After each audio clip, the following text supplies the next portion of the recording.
Bonjour, bien-aimés dans le Seigneur et bonsoir. Cela dépend de l'heure à laquelle vous allez suivre cette émission intitulée Fils de l'homme, écoute la parole du Seigneur. Je suis une bouche comme un sentinelle que le Seigneur a établi pour avertir ou parler à son peuple. Bien-aimés dans le Seigneur, nous faisons suite à notre thème intitulé Pourquoi ma souffrance est-elle continuelle? Cela a été tiré dans les livres de Jérémie chapitre 15, verset 18. Jérémie chapitre 15, verset 18. Je l'avais déjà lu dans la première partie. Je vais répéter encore Jérémie chapitre 15. Je lis au nom du Seigneur Jésus-Christ. Pourquoi ma souffrance, dans le verset 18, pourquoi ma souffrance est-elle continuelle avec un point d'interrogation? On se pose des questions. Pourquoi ma souffrance est-elle continuelle? Parce que la Bible déclare dans l'Ecclésiaste, il y a un temps pour toutes choses. Ecclésiaste chapitre 3 dans le verset 4, la Bible déclare, il y a un temps pour pleurer, il y a un temps pour rire. Il y a un temps pour se lamenter de ma souffrance, il y a un temps pour danser. C'est-à-dire quoi? Louer Dieu, glorifier Dieu. Mais pourquoi ta souffrance sera continuelle? Quand on dit une souffrance continuelle, c'est-à-dire une chose qui devient à perpétuité. Donc qui ne te relâche pas, qui sont attachés de toi. Et maintenant, sont manifestés par les angoisses, comme j'avais dit, par des angoisses, par de la tristesse, par des goûts, même les dégoûts de vivre. Donc, par des troubles du sommeil. Et raison pour laquelle tout ce qui te dérange, tout ce qui te rend mal à l'aise, c'est une souffrance. Donc, un état de douleur physique ou morale, mais prolongé. Tu souffres moralement, tu souffres physiquement, mais cette douleur, cette souffrance, quand est-ce que me quittera? Quand est-ce que m'abandonnera? Oh bien-aimé, tu te poses des questions. Mais je viens aujourd'hui encore pour te donner encore une solution. Nous l'avions parlé. Comment le Seigneur a guéri les paralytiques. Comment le Seigneur a guéri. Et roi Ézéchias a été rétabli à cause de son intégrité, à cause de ce qu'il s'aimait, à cause de ce qu'il pratiquait, qui était bien devant Dieu. Les œuvres que nous pratiquons, c'est une semence pour l'avenir. Donc notre avenir dépend de ce que vous semez aujourd'hui.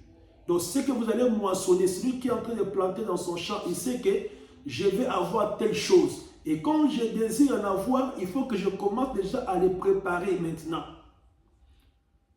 Mais aujourd'hui, je viens te dire, parfois le problème, ce n'est pas ce que toi tu as semé. Le problème, ce n'est pas toi qui as péché.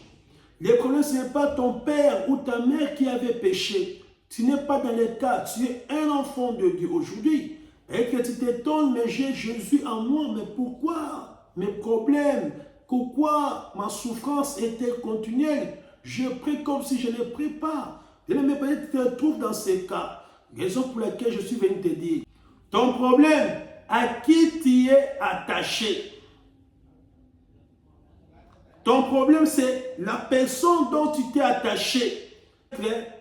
Un instrument de ta souffrance. Elle peut être une mauvaise compagnie. Parfois, on s'attache à une personne qui est maudite. Parfois, on s'attache à une personne qui a un problème avec Dieu. Dieu l'a déjà rejeté. Et quand vous avez une personne dans votre côté, dans votre entourage, dans ton environnement, dans ta maison, sache-le que tu verras des percussions. L'attachement ou être ensemble avec une personne qui est maudite, votre attachement avec cette personne, ça doit influencer ta vie, soit dans la positivité si la personne est bénite, et dans la négativité si la personne est maudite. Qu'il n'ait pas encore été délivré. Et une fois que vous vous êtes attaché de cette personne, sache bien que vous commencez à partager les mêmes combats. Quel que soit dans les mariages, quel que soit dans l'amitié, si tu as un ami ou tu as une amie qui est maudit et que sa présence ne peut pas produire la bénédiction, comme si tu as une graine qui est déjà pourrie, une graine qui n'a pas de valeur, qui ne peut pas produire, même si vous s'aimez, cette graine ne produira jamais. Donc la graine que vous amenez vers toi, c'est une graine déjà pourrie. Et c'est le problème de l'attachement. Tu t'attaches avec quoi? Tu t'attaches avec qui? Si tu t'attaches avec une mauvaise personne, tu peux commencer à vivre avec des conséquences de ton attachement. Tu n'as pas péché, mais tu te trouves des questions. Moi, je n'ai pas péché. Moi, je n'ai pas fait ceci. Mais pourquoi ma souffrance continue? Pourquoi je continue à vivre cette chose? Pourquoi dans ma vie? Pourquoi je n'ai pas toujours de sommeil? Pourquoi des mauvais rêves chaque fois? Pourquoi que ça? Pourquoi? C'est la personne qui est à côté de toi. Tu peux tout faire, tu peux prier, tu peux beaucoup jeûner, mais tu trouves qu'il n'y a pas un changement. Parce que la personne qui est auprès de toi, c'est lui qui est le malheur. C'est lui qui est la souffrance. Une fois vous serez avec cette personne, la souffrance ne te quittera pas. Si ta souffrance continue, regarde dans ton environnement, regarde dans ta maison, regarde dans ton lit, regarde tes amis, à qui tu fréquentes. Bien-aimé, écoutez la parole du Seigneur. Je lis la Bible. Pour le cas de l'attachement avec une personne, comment tu peux trouver une solution pour que ta souffrance puisse te débarrasser. Je vais lire la Bible. Quand je lis la Bible, je commence par le livre de Jonas. Je lis Jonas chapitre 1er, verset 3 à 15. Bien-aimé, souffrez un peu que je lise la Bible. Je commence dans le verset 3. Jonas s'éleva pour s'enfuir à Tarsis, loin de la présence de l'Éternel. Il descendit à Jaffa et il trouva un bateau qui allait à Tarsis. Il paya le prix du transport et s'embarqua pour aller avec les passagers à Tarsis, loin de la présence de l'Éternel. L'Éternel fit souffler sur la mer un vent impétueux. Il s'éleva sur la mer une si grande tempête que le bateau menaçait de faire naufrage. Les marins, Père, ils implorent à chacun leur Dieu. Ils implorent chacun leur Dieu. Et ils jetèrent dans la mer les objets qui étaient sur le bateau afin de l'alléger. Jonas était descendu au fond du bateau, s'était couché et dormait profondément. Bien-aimé, pendant que les autres s'inquiétaient de la souffrance, mais si quelqu'un à ton côté ne s'inquiète pas de cette souffrance, il connaît quelque chose. Bien-aimé dans le Seigneur, si ton frère, si ton proche, si ton ami ne t'inquiète pas de ta souffrance, sauf s'il peut jouer de l'hypocrisie, de s'inquiéter pour sonder, pour avoir les informations, celui qui t'était. Bien-aimé dans le Seigneur, cette souffrance que les gens sont en train de vivre, les vents impétueux, la menace de la part du Seigneur n'est pas pour ces gens. Et les gens sont en train de subir juste parce qu'il y avait quelqu'un qui avait un problème avec Dieu. Il y avait quelqu'un qui avait un problème particulier, qui ne devait pas vivre en paix s'il ne retourne pas à Dieu. Et cette personne vient se réfugier, vient être accompagnée avec des innocents. Mais les innocents commencent à vivre. Et toi, je te dis, mais moi je suis innocent. J'ai pris mon Dieu. Qu'est-ce que je fais? Pourquoi ma souffrance est-elle continuelle? Regarde à ton entourage. Mais ces gens ont commencé à jeter beaucoup de choses. Ils ont commencé à jeter leurs biens. Ils commencent à jeter leurs biens. Parce que la menace était tellement grande. Et le bateau était au point de faire naufrage. Les marins pleuraient leur Dieu. Tu peux invoquer les dieux de ta famille. Tu peux invoquer les dieux qu'on vous a pris. Si ce n'est pas Jésus, tu n'auras pas la solution.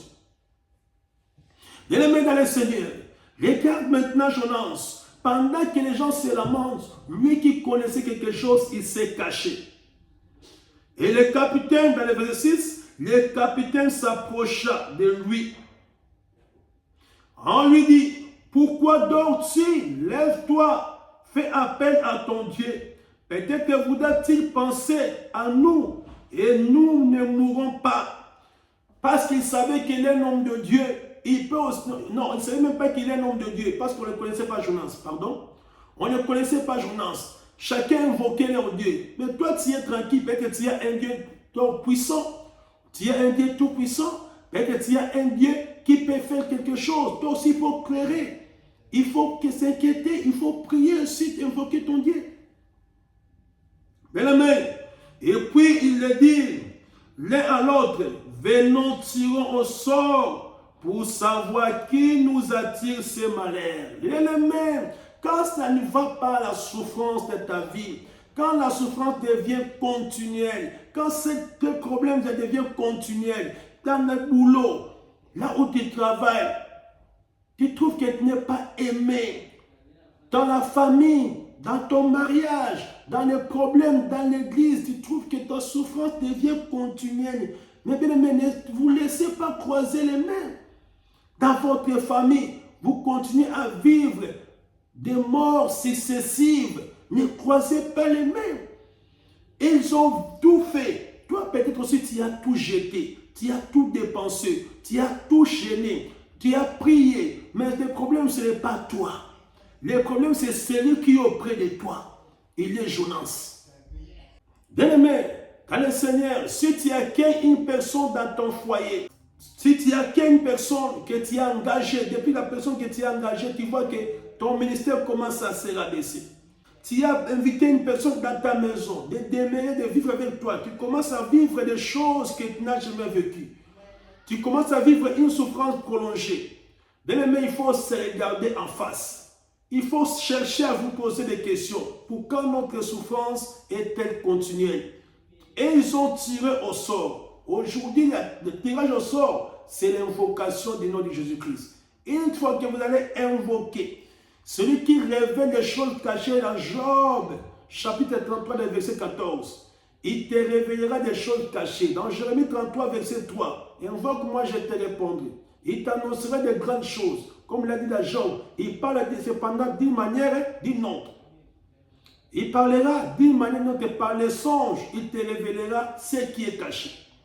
Et tu connaîtras à ce moment-là qui m'attire cette souffrance, cette maladie, ton problème, ta souffrance, qui est derrière toi, qui t'attire, qui vous attire dans votre famille la souffrance. Il faut identifier. C'est là où tu auras la réussite. C'est là où tu auras la solution. Si tu n'as pas identifié la vraie cause, la personne qui vous attire le malheur, si tu sais que moi je prie, je n'ai pas fait quelque chose, je suis innocent, mais pourquoi je continue à vivre ça? Il faut chercher à Dieu de te faire identifier la vraie cause qui est derrière là. Qui m'attire ce malheur? Et une fois qu'il sera identifié, et à ce moment-là que tu auras la solution.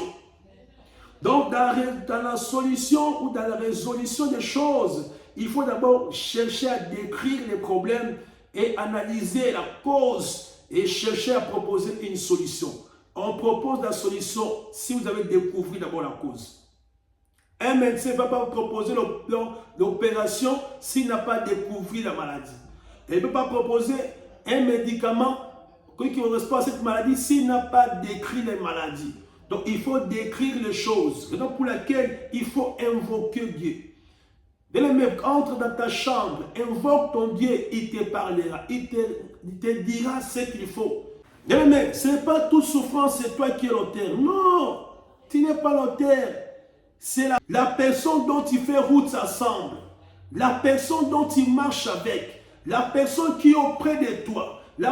Donc la personne dont tu es invité dans ta famille. La personne là, s'il a une sémence du diable, s'il est combattu, il est rejeté, il a un problème avec Dieu, parce qu'il faut qu'il se répare avec Dieu. Mais toi, tu habites avec lui. Cette personne va détruire ton ministère, va détruire ton foyer. Non par lui, non par sa volonté, mais l'Éternel est en train de lui frapper. Il peut frapper ta maison pour que tu t'inquiètes, tu dis, mais pourquoi tu continues à vivre ça, afin que tu retournes vers Dieu et Dieu va te révéler. Pourquoi si j'ai frappé, c'est parce qu'il y a une personne là que tu as vu. La personne que tu as fait entrer dans ton toit, il n'est pas digne d'habiter avec toi. Toi, tu es un serviteur de Dieu. Tu ne peux pas embrasser une personne qui est une personne du diable, qui est une personne, un féticheur, quoi que ce soit. Il est un féticheur ou qui que ce soit, il ne marche pas avec Dieu, il vient habiter avec toi. Et son malheur deviendra ton malheur, afin que tu puisses lui chasser de ta maison. Bien-aimé, regardez la solution. La solution avec les autres n'était pas question de plonger dans l'eau. Avec Ézéchiel, il avait rappelé Dieu. Avec les paralytiques, il a dit prends ton lit, lève ton marché. Mais avec Jonas, ce n'est pas les mêmes cas. Ton problème, ce n'est pas le problème de l'autre. Il ne faut pas comparer. La comparaison n'est pas raison. Le même Dieu opère d'une manière, d'une autre, chacun de nous pour son cas. Ton cas, ça peut être la même maladie, mais ça ne va pas se guérir de la même manière. Là, il faut retenir ça. Et raison pour laquelle les gens font la confusion. Si on commence tellement à vous donner de l'eau, telle chose. Non, ton problème, ce n'est pas seulement de l'eau. Ton problème, c'est peut-être autre solution. Regardez maintenant, lorsqu'ils ont tiré au sort, bien-aimé, ils tirent au sort et le sort tomba sur Jonas. Alors il lui dit, dis-nous qui nous attire ces malheurs. Parce que tomber par la yo, c'est toi que je vis dans les songes. C'est toi que je vois chaque fois dans mes songes. C'est-à-dire cette souffrance, cette maladie ne vient pas de Dieu, mais c'est toi. Si l'Éternel est en train de frapper ma maison à cause de toi, si tu es en train de vivre cet événement, si tu es en train de souffrir à cause de tes enfants, à cause de ta femme, à cause de ton mari, à cause de tes invités, si quelqu'un ne marche pas avec Dieu, et que Dieu va commencer à frapper la maison afin que de vous réveiller, non pour vous faire mourir. Lorsqu'il y avait la tempête, ce n'est pas pour vous faire mourir les gens, mais il a menacé afin que vous puissiez retourner vers lui, afin que vous puissiez identifier la cause. Les causes, ils ont cherché des solutions dans les forces, ils sont jetés. Toi aussi, tu as fait tout ça, mais tu n'as pas toujours la solution. C'est ainsi que je t'invite de demander à Dieu de te révéler qui attire cette souffrance. Pourquoi ta souffrance sera-t-il continuelle jusqu'aujourd'hui? Pourquoi ces problèmes ne peuvent pas trouver la solution? Pourquoi ça produit toujours à percuter? Pourquoi ça produit toujours à te souffrir? Pourquoi cette douleur ne te quitte pas? Pourquoi tu manques le sommeil? Pourquoi tu es toujours triste? Jusqu'à quand tu vas te réjouir? L'âge avance. Et quand est-ce que tu vas... Mais tu n'as pas un problème. Tu dis, je vais à l'église. Oh, s'ils n'avaient pas de problème. La Bible est claire. Ils étaient les innocents. Tu peux être innocent. Tu es en train de subir. Non toi, mais le problème. La personne que tu as appelée ami. La personne dont tu fais route avec lui. La personne dont tu es confié. Tu marches ensemble. C'est lui qui est le problématique. Il ne te tue pas volontairement, mais Dieu est en train de manifester ton jugement auprès de toi, afin que tu te révoltes. Tu commences à chercher pourquoi Dieu me fait ainsi. Pourquoi je suis en train de vivre ça? Et le Seigneur te viendra te parler. Qui m'attire ce malheur? Qui attire dans ta vie ces souffrances? Pourquoi ta souffrance est-elle continuelle? Qui est derrière ta souffrance? Ils ont trouvé ici, c'était Jonas. Alors, il leur dit à l'autre, qui nous attire ce malheur? Bien-aimé, Jonas va répondre. Quel est ton pays? Identifier le pays naïf. Quel est ton pays et de quel peuple es-tu? Il a répondu, je suis hébreu et je crains l'Éternel, le Dieu du ciel, qui a fait la mer et la terre. Ces hommes furent saisis d'une grande crainte. Et lui dit, pourquoi as-tu fait cela? Et ils surent en effet qu'il fouillait loin de la présence de l'Éternel, parce qu'il leur déclara. Ils lui dirent, que te ferons-nous pour que la mer se calme envers nous? En effet, la mer était de plus en plus déchaînée. Bien-aimé, la solution, tu as identifié la personne qui t'attire. Un médecin peut donner les médicaments lorsqu'il a identifié la cause ou les causes multiples. Si tu as identifié qui m'attire, pourquoi ma souffrance est continuelle, lorsque tu as identifié qui est derrière ta souffrance, et à ce moment-là, tu vas poser la question, qu'est-ce qu'il faut faire pour que la mer puisse se calmer? Ils ont demandé, dans leur propre effort, ils n'ont pas la volonté de jeter Jonas. Jeter quoi? Leurs marchandises, ils ont jeté, ils ont fait des pertes de biens pour chercher à apaiser la tempête. Mais la Bible déclare, au fur et à mesure qu'il interrogeait Jonas, il tardait à faire la volonté de Dieu. La Bible déclare que le vent ou la tempête devenait encore plus forte.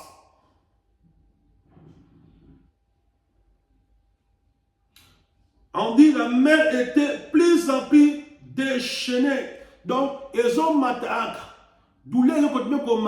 C'est parce que tu as trouvé la personne, mais tu veux gérer la personne selon toi. Il faut gérer la personne qui t'attire le malheur selon la parole de Dieu. Il faut retourner à Dieu. Tu m'as fait voir la personne et que dirais-je? Si le Seigneur te dit non, éloigne-toi de cette personne. Tu vas t'éloigner parce qu'au fur et à mesure que tu seras avec cette personne, la souffrance ne te quittera pas. Ce n'est pas toi qui vas changer la position de Dieu. Et ils ont proposé à Jonas. Et Jonas l'a vu aussi. Bien-aimé, il leur répondit, prenez-moi, dans le verset 12, il leur répondit, prenez-moi et jetez-moi dans la mer. Et la mer se calmera envers vous, car je sais que c'est moi qui attire sur vous cette grande tempête. C'est moi qui vous tue. C'est moi qui vous tue, c'est malheur dans la famille. Les autres ne disent pas, ils ont peur. Mais Jonas avait avoué, parce qu'il était un homme de Dieu. Celui qui peut avouer que celui qui a le Saint-Esprit, il peut dire non, j'ai reçu Jésus, je me renonce, je vais faire ceci. Bien aimé, la souffrance de l'homme, voilà la souffrance, ne vient pas de toi. Tu peux être innocent comme ces autres, mais tu as tout dépensé. C'est-à-dire, tu as tout jeté, tu as tout trouvé la solution selon toi. Il n'y aura pas la réponse. Bien aimé, tous les efforts que tu es en train de conjuguer n'aura pas la solution. Et aussi, ils ont conjugué leurs efforts dans leur pratique, ce qu'ils connaissaient, pour rendre le bateau plus léger, il faut jeter. Peut-être que les vents vont se calmer. Ils ont invoqué leur Dieu, n'ont pas trouvé la solution. La solution n'est pas dans quoi que ce soit. Et dans les cas pareils, ce n'est pas les cas qu'ils ont rencontré Jésus. Parce que Jonas l'avait dit. Mais le problème, c'est le Seigneur qui soufflait. Dieu aussi peut venir souffler dans votre vie, bien-aimé dans le Seigneur, afin que tu sois réveillé et tu cherches qui attire ces malheurs. Quand ta souffrance est prolongée, ne croisez pas les bras. Cherchez à comprendre, cherchez à identifier qui m'attire ces malheurs dans mon foyer, qui attire ces malheurs à mes enfants, qui attire ces malheurs dans mon boulot, qui attire ces malheurs. Tu verras, l'Éternel te révélera. Celui qui attire le malheur, cette souffrance, c'est cette personne. Et la solution pour cette personne, c'était quoi? De lui jeter. Ça dit, il faut, lorsque tu trouveras qu'il y avait un statut dans ta maison, il y avait quelque chose qu'on avait enterré dans ta maison, il faut les déterrer et les déraciner et les jeter. Il ne faut pas que tu as trouvé, mais tu laisses. Si c'est une personne amie ou une amie, un ami, vous devez vous séparer. Si tu veux la paix, si tu veux calmer la tempête, si tu veux calmer ton douleur, si tu veux être guéri, être délivré de cette tempête, si le Seigneur te révèle cette personne, il faut se méfier de lui. Il faut se retirer de la personne. Parce que le Seigneur ne te parle pas en vain. Il lui a parlé. Regardez Jonas. Et ils ont cherché physiquement, ils ont trouvé Jonas assis, dormi. Parce qu'il connaissait les choses. Parfois, l'inquiétude des autres, ça dit autre chose. Mais si quelqu'un ne s'inquiète pas de ce qui arrive, lui s'en fout de tout, il connaît quelque chose ou pas?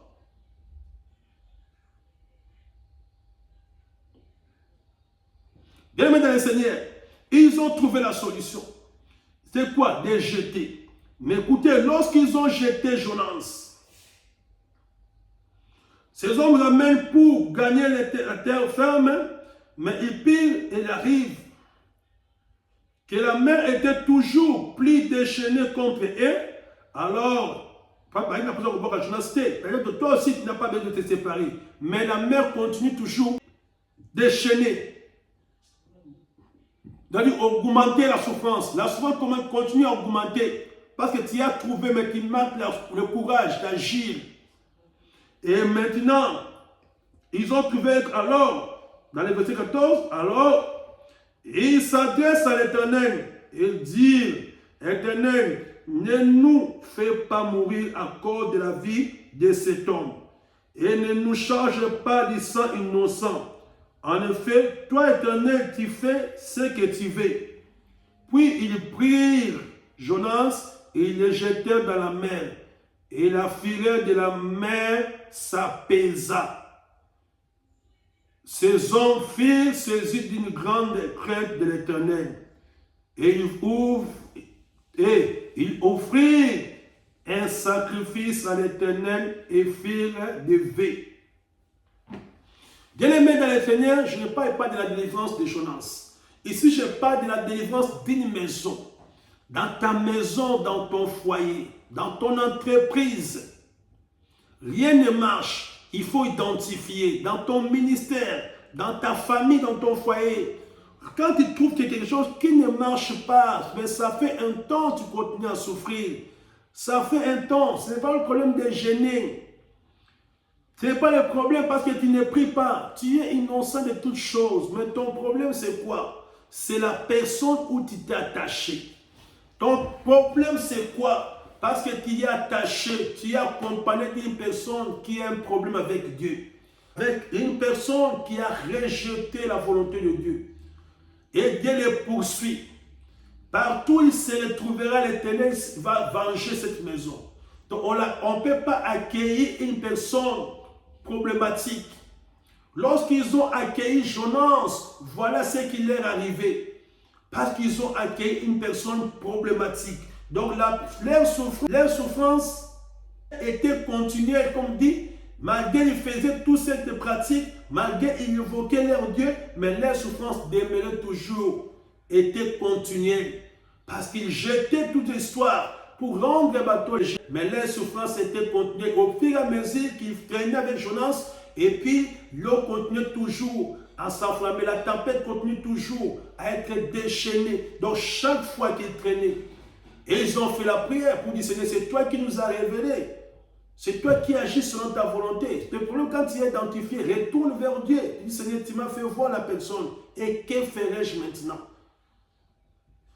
Que son sang ne retombe pas à toi. Toi, tu es innocent. Pourquoi le Seigneur t'a révélé? Pourquoi il t'a parlé? C'est parce qu'il veut te délivrer.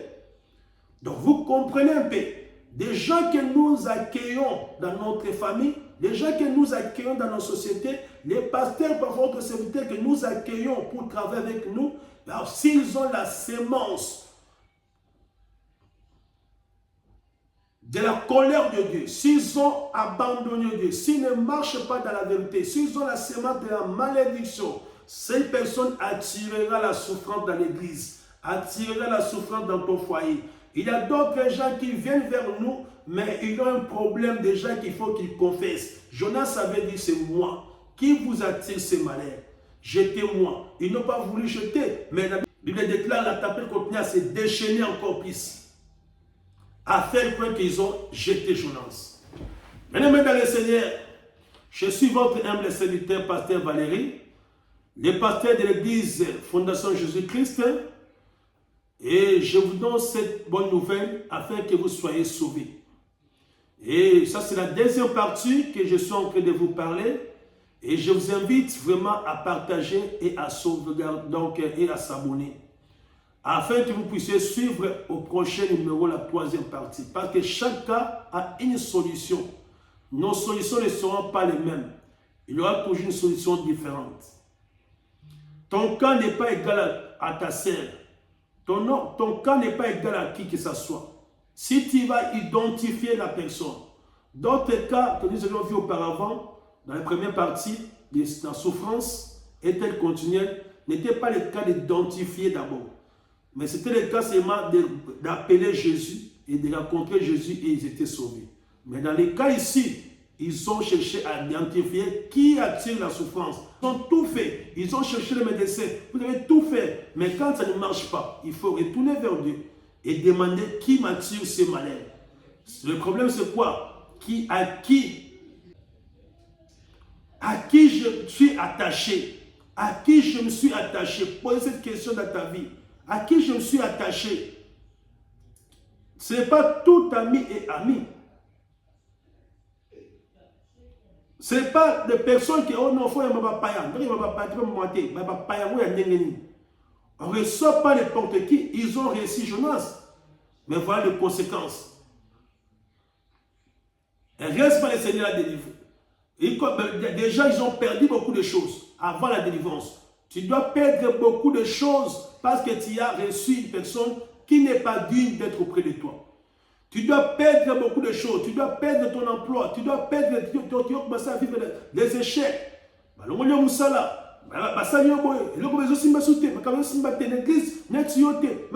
C'est la personne que tu as dans ta maison. Elle est comme Jonas. Et si le Seigneur te réveille, retourne maintenant, Seigneur, tu m'as parlé. Qu'est-ce que tu dis? N'agis pas de toi-même. Laisse que le Seigneur agisse à ta place. Ils ont jeté Jonas. Le Seigneur va faire prendre de Jonas pour le délivrer, pour le sauvegarder la vie. Mais le problème, il se sépare de Jonas. Le problème, c'est séparer de Jonas et vous verrez la paix. Si vous n'êtes pas séparé de la personne, la paix là ne reviendra pas vers vous. Et la mer ne se calmera pas. Avant que la mer puisse se calmer, il faut se séparer de la personne. Et ils étaient maintenant au cours de la mer. Ils avaient peur de jeter une vie. Et ils ont demandé à Dieu, ne nous traitez pas Dieu, que son sang ne retombe pas sur nous, les saints innocents. Mais dès qu'il lui-même l'avait proposé. Voilà, ton cas est d'identifier et de se séparer de la personne. Même il était ami proche. Si tu veux continuer à souffrir, c'est toi, là c'est tes sentiments. Mais moi je prêche la parole, comme la Bible a déclaré, ils ont trouvé la solution de se séparer de Jonas, dans celui qui a tiré le malheur. Que le Seigneur vous bénisse abondamment, vous qui m'avez suivi depuis le début jusqu'à ce temps, et ne manquez pas à me suivre au prochain numéro, qui sera numéro 3, nous parlerons encore d'autres cas. Tous les cas ne seront pas de la même solution. Nous devons donner encore des solutions pour d'autres cas à la prochaine numéro, en troisième partie de la souffrance continuelle.